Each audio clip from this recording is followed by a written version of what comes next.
മെഡോക് horror comedy ചിത്രം താമ തിയേറ്ററുകളിലേക്ക് എത്തി. ഒറ്റവാക്കി പറഞ്ഞ ഈ യൂണിവേഴ്സ് ബിൽഡിങ്ങിന്റെ ഭാഗമായി പുറത്തിറങ്ങിയതിൽ വെച്ച് ഏറ്റവും മോശം ചിത്രമാണ് താമ. ഒരു സാധാരണ റോം കോം ഹിന്ദി ചിത്രത്തിൽ ഹൊറർ കോമഡി എലമെന്റുകൾ കുത്തിക്കയറ്റിയെന്നല്ലാതെ മറ്റൊന്നും തന്നെ ഓഫർ ചെയ്യാനില്ലാത്ത സിനിമയാണ് ഈ താമ. കഥയുടെ അവതരണത്തിലും കഥാപാത്രങ്ങൾ തമ്മിലുള്ള ബന്ധങ്ങൾ എസ്റ്റാബ്ലിഷ് ചെയ്യുന്നതിലും അവർ പൂർണ്ണമായും പരാജയപ്പെട്ടിട്ടുണ്ട്.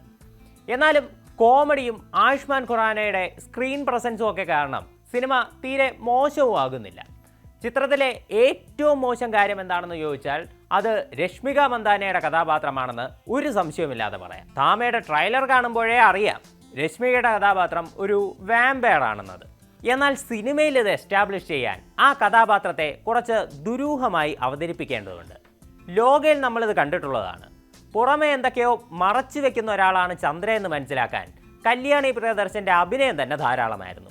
എന്നാൽ രശ്മികയുടെ കഥാപാത്രത്തിന് ദുരൂഹത തോന്നിക്കാൻ ചെയ്തതോ ഏതാണ്ട് ഐറ്റം ഡാൻസിൻ്റെ ഇടുന്ന കോസ്റ്റ്യൂമിന് സമാനമായ വസ്ത്രം ധരിപ്പിച്ച് അവരെ ഫ്രെയിമിൽ നിർത്തുന്നതായിരുന്നു ഇതിൽ ആദ്യത്തെ പടി.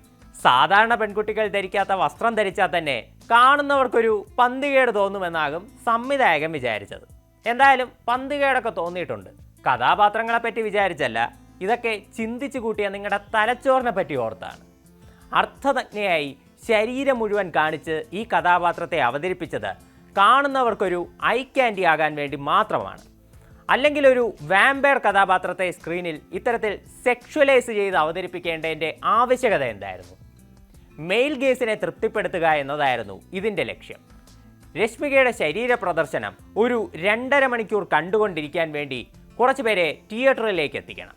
അതാകുമ്പോൾ മോശം അഭിപ്രായം ലഭിച്ചാൽ പോലും സിനിമയ്ക്ക് ഇതിൻ്റെ പേരിൽ കുറച്ചെങ്കിലും കളക്ഷൻ ലഭിക്കുമല്ലോ. വാമ്പയറായ രശ്മികയുടെ കഥാപാത്രവും ആയുഷ്മാൻ ഖുറാനയും തമ്മിലുള്ള പ്രണയമാണ് സിനിമയിലെ ഒരു പ്രധാനപ്പെട്ട തീം. എന്നാൽ ശരീര പ്രദർശനത്തിലൂടെ അവരെ സെക്ഷുവലൈസ് ചെയ്യുന്നതിലെ പകുതി എഫേർട്ട് മേക്കേഴ്സ് ഇരുവരും തമ്മിലുള്ള കെമിസ്ട്രി വർക്കൗട്ട് ചെയ്യാൻ വേണ്ടി എടുത്തിട്ടില്ല എന്നത് വ്യക്തമാണ്. എന്നാലും ഒന്ന് പറയാം, സ്റ്റാർ വാല്യൂ ഉള്ള 2 അഭിനേതാക്കളെ തമ്മിൽ ഓൺ സ്ക്രീനിൽ ലിപ് ലോക്ക് ചെയ്യിച്ചതുകൊണ്ട് പ്രണയം എസ്റ്റാബ്ലിഷ് ചെയ്യാൻ സാധിക്കില്ല.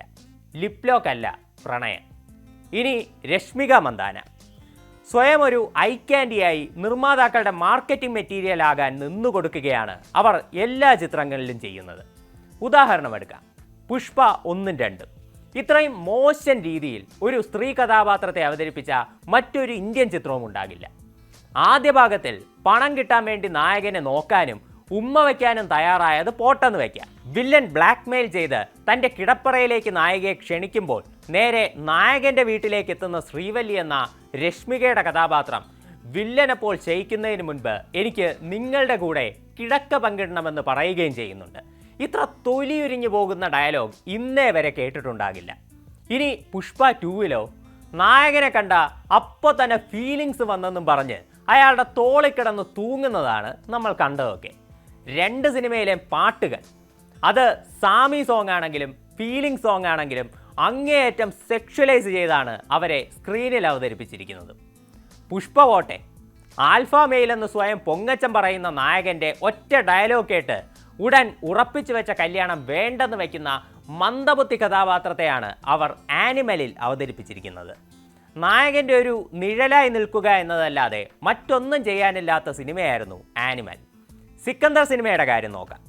രശ്മിക മന്ദാന അതിൽ സൽമാൻ ഖാൻ്റെ നായികയായി എത്തുന്നത് റിലീസിന് മുൻപേ തന്നെ നിരവധി വിമർശനമുണ്ടാക്കിയ കാര്യമാണ്.